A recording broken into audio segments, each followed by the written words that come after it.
So before we go any further, I'd like to say a few things about this particular bike, and I'd like to discuss the dyno and the amount of training we've had and the process we're using.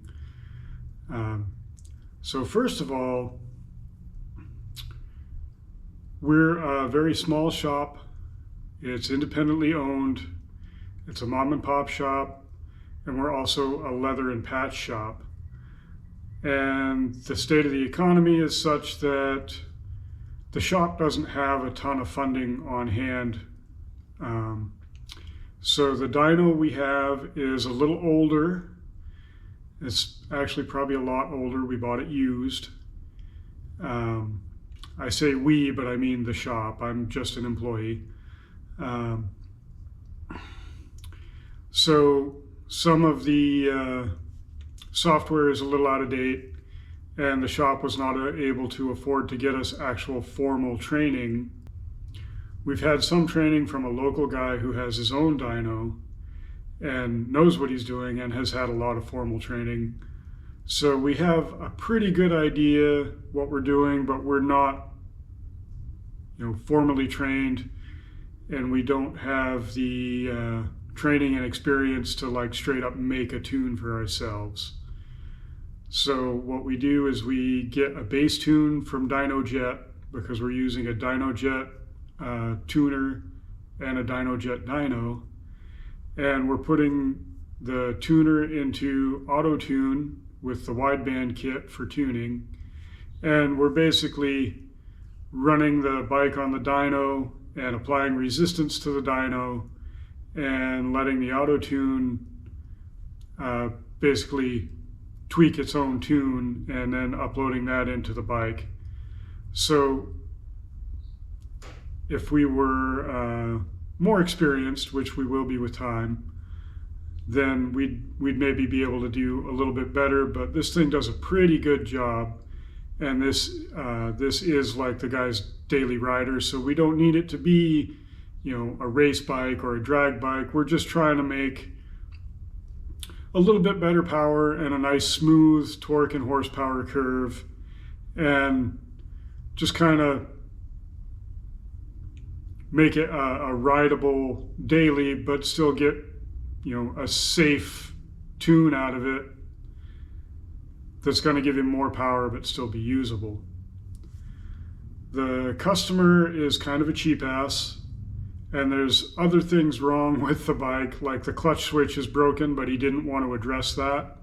So it's noted on the repair order that the clutch switch doesn't work and the bike has to be in neutral to start, because the guy did his own handlebars and broke his clutch switch when he did it. There's some little small issues like that with the bike. As far as the engine and transmission, everything's pretty good. The boss is kind of cheap and the customer is cheap. So the boss would rather believe what he reads in some forums and what he sees on some YouTube videos than believe his experienced technician, me and the other tech, and listen to us. So instead of putting a good high-performance oil pump and cam plate and upgraded rocker supports and rockers, even though this bike did get head work, we didn't do that stuff because the internet says you don't have to. And he feels like because the internet says you don't have to, then those parts are just a ripoff. I very strongly disagree with that. Because he's gotten away with it on some other bikes doesn't mean it's the right way to do it. If the stock cam plate, which is actually a really cheap cast aluminum, was good enough for performance applications, then S&S wouldn't have gone to the trouble to design and manufacture those and sell them for $700. And yeah, that's a lot of money, but like I said, I've seen broken stock cam plates and I've seen broken stock rocker supports because they're not good enough for performance applications. And yeah, I do understand that S&S and fueling are in the business of selling parts. But again, I don't think they'd make those parts if there wasn't a solid market for them, because they're needed for performance applications. So, like I said, if you're going to do cams, at the very least, upgrade the cam plate and the rocker, the oil pump.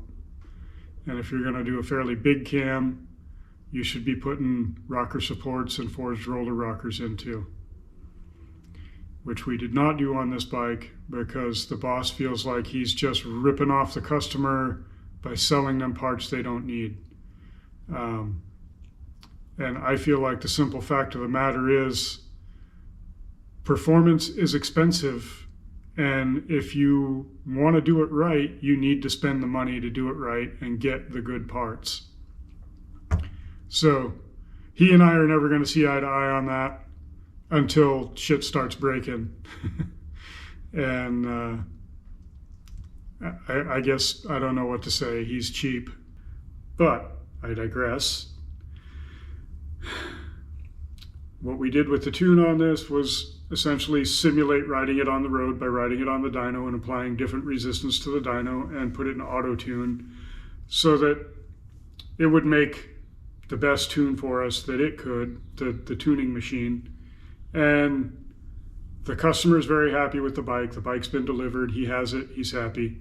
So hopefully we're able to get away with it again. But I really strongly feel that, because I have seen broken rocker supports and broken cam plates, that if you're going to get in there and do cams, you should put an upgraded cam plate, an upgraded oil pump, and if you're going with fairly big cams, then you should be putting rocker supports and rockers in too.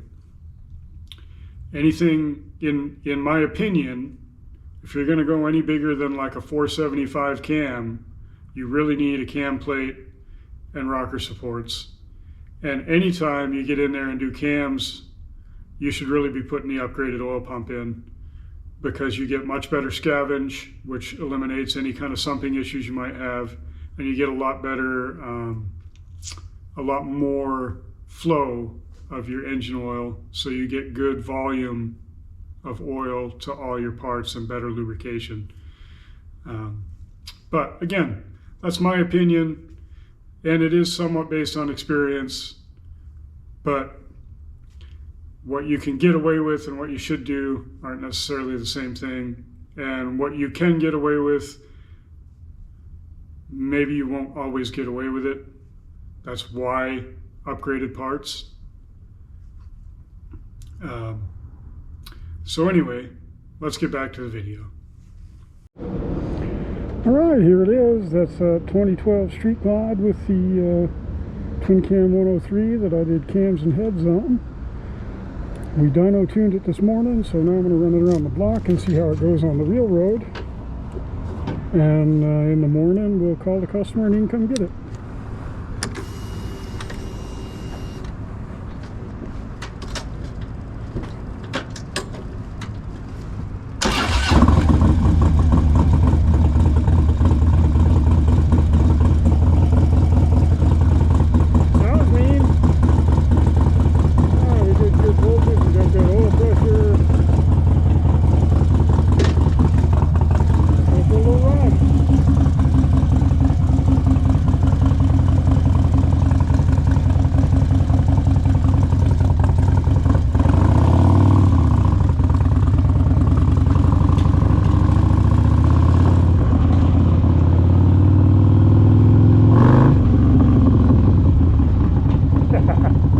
Yeah, she's nasty.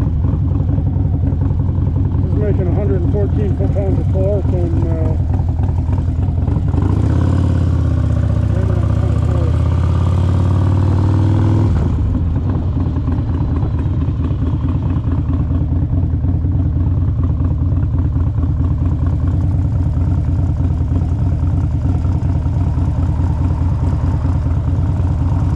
I wish she hadn't gone cheap with some of the parts, but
you piece of shit.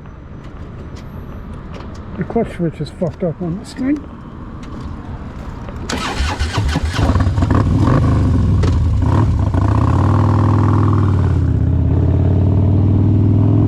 it has to be in neutral to start.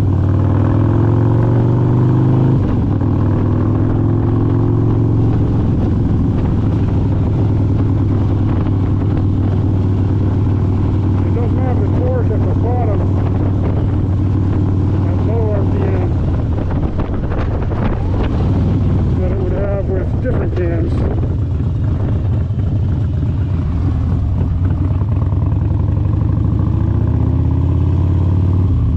Because it's got big cams that are made for mid to high range performance. Big high lift cams that chasing top end power. So you gotta wind it up a little when you let the clutch out, take off from a stoplight, like a little more than you normally would. That's horribly embarrassing. That'll be alright. You'll get used to it.